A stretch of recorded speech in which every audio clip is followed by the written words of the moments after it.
just beside myself, flabbergasted. I don't have the words for it, but yet somehow I'll make a 10+ minute video talking about this because I always have something to say. What's going on, guys? Welcome to another episode of Smash JT. And some of you might recall about a month ago or so, I made a video talking about how a list of games that Sweet Baby Inc.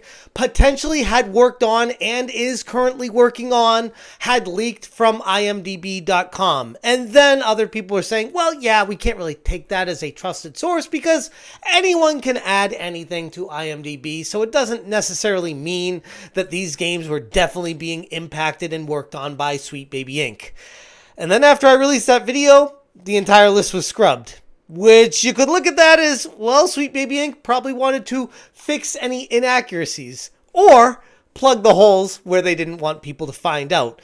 And I was looking at it like, okay, no big deal, whatever, let's move on with our lives. There's no way that Mortal Kombat being listed on this was actually being worked on with Sweet Baby Inc. And then I saw this. That you could ever believe You vanished without explanation. Will never cease? Tell me, how do we escape this crisis? It disgusts me how you've corrupted the Lin Kuei. Make no mistake, we are here because of your treachery. And you have got to be absolutely kidding me. Like, at this point, it's so in your face, pushing it, shoving it down your throat, saying you will enjoy this DEI we are injecting into everybody. And if you don't, then you're a bigot, you're a horrible person, unless you join us and become one of us, because we're Sweet Baby Inc. and we're a DEI injection firm. We're a consultancy group. We're people that make games for everyone. But it's Mortal Kombat. It doesn't even make sense.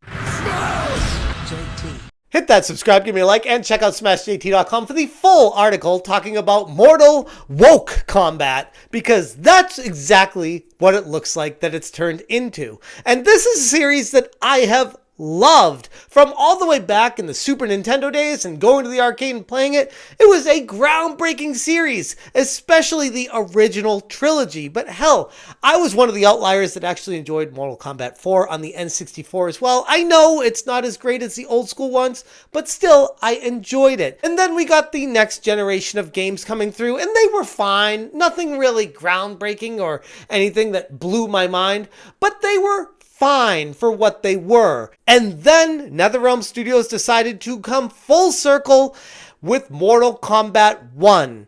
And it was fairly okay, well received, like nothing too groundbreaking, nothing too crazy. Ho-hum, I guess you could say, in the long line of Mortal Kombat. But now we have an update coming to Mortal Kombat 1. And this update, it's one of those things that if it didn't actually come through from an official source from Warner Brothers Games and NetherRealm Studios, I would think this was like a fan video that was made making fun of the consultancy groups and DEI injection in gaming today. Because there is no way that this is real. No one will respect us. Better to be feared than respected. Don't confuse that with being my superior.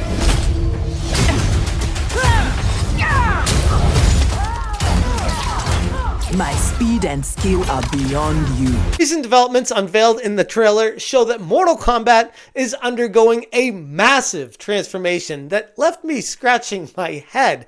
Like I said, I couldn't believe this when I first saw it. It was a once celebrated series, and it looks to be the latest victim in the woke trend, prioritizing diversity, inclusion, and equity over its core identity, which is like violence, blood, gore, crazy fatalities, and not worrying about equality in the characters or not needing to see myself in the godlike creature that is just destroying anything around them. At the heart of this shift is Warner Brothers' previous collaborations with Sweet Baby Inc., the consultancy firm known to focus on diversity, equity, and inclusion initiatives, has partnered with them in the past on the failed game of Suicide Squad.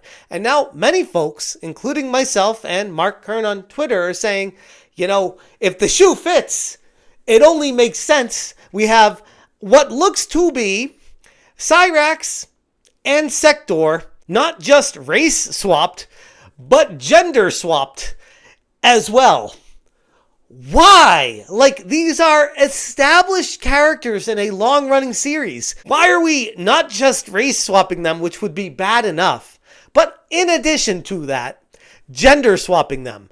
Who is making these decisions? Apparently, it's not okay enough in a DEI firm objectives to have an Asian character that's a male. No, now they need to scratch that and inject a black female instead. I can't keep up with what these people think is even equal. Characters who once embodied the spirit of the franchise have been reimagined in ways that seem more concerned with ticking DEI checkboxes than preserving the essence of what made Mortal Kombat so beloved in the first place. Why do this? Who's asking for Cyrax to be turned into a woman? Who's asking for Sector to be turned into a woman?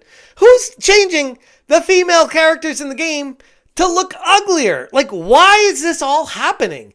Coincidence?